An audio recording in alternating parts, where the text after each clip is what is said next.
halkan iga dambaysa waa hoyga ay deganida hooyo maanqas Idriis Bedel oo in maalmo koor kaga soo diyaarinay warbixintaasi oo ahayd hooyo maanqas in ay ka maqnaayeen 17 sano in ka badan 3 ubad ah oo ay dhashay hooyo maanqas maalinkaasi waxa wajigeeda laga dheehan karay murugada haysata iyo walwalka ay dareemayso maadaama ay leedahay ubadkeeda maanta waa ay ka duwan tahay maalintii hore oo waxay dareemaysaa farxad markii aynu baahinay muuqaalkii hore waxay heshay ubadkeedii waxa soo gaaray degmada Balanballe Fartuun Khaliif Aadan oo ah gabadhii ay dhashay hooyo maanqas iyo gabadheedu maanta waxa ay dareemayaan farxad zaa'id ah maadaama in ka badan 17 sano ay kala maqan ay maanta kulmeen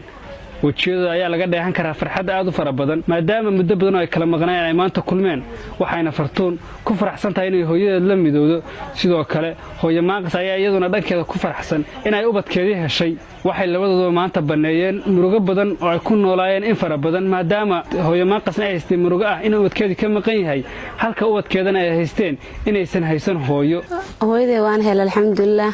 waan aad baan u faraxsanahay in badan bay iga maqnaydaan raadinayay inay dhimitaan oo haystay alxamdulillah hadda waan helay farxadeedan aad iyo aad ay u weyn tahay hadii aniga hooyadee helay wax kale iga maqan ma jiraan haddana alxamdulillah waan fiicanahay hooyadee aan la joogaa ilmihii kalena way soo socdaan maasha Allah waan isu imaan doonaa aniga qoys buuxay waa dareemi kartaa gabar rajo hooyadeed ka maqan tahay hooyadee waqti walba niidaan ku haystay niiday ugu nooleed waqti walba waan gabar hooyada haystaan arkana waan oon jiray oo aan rajaan ku noolaay haddana alxamdulillah hooyadee waqti waantay aan la soo qaatay hadda wallaahi maanta murugta aad iigu waxay ahayd hooyadee aan arkin aan dhinto laakiin hadda waan faraxsanahay maanan seexanin bad maanta hooyadee codkeeda maqlay ay hurday ugu dambeysay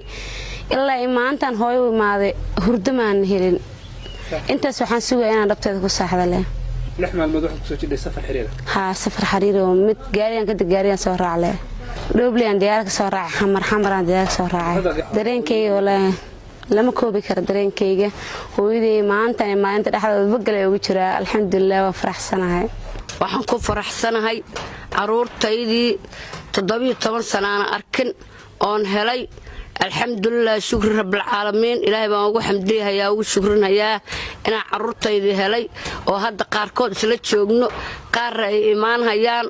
alxamdulillah shukr rabbil caalamiin ana faraxsanahay aad iyo aad baan u faraxsanahay intii hooyo caruurtayda ka maqnayd heshay sideedoo kale aan faraxsanahay alxamdulillah janno moogi wax kale iga maqan ma jiraan reenkayga aad buu weyn yahay aad buu faraxsan yahay janno firdowso waxaan ka hayno maanta iga maqan ma jiraan adduunka farxad aad baan wallahi u faraxsanahay wallahi aad iyo aad baan u faraxsanahay aad iyo aad baan u faraxsanahay maanta inaan caruurtayda helay oo gabadhaydii la joogto wiilashiina aan isla hadaloo imaan hayaan alxamdulillah shukr rabbil caalamiin farxad adduunka haddii farxad lahayd adduunka farxad anaa maanta ku nool alxamdulillah tii aakhirna ilaahay waxaan ka rajaynayaa inuu janno firdowso iga waraabiyo 17 sano ilmahayga ka maqnaa inta ilmahayga hadda ayagoo waaweyn oo 20 jiryaal ah aan helay ka u yar 20 weeye gabadha 21 weeye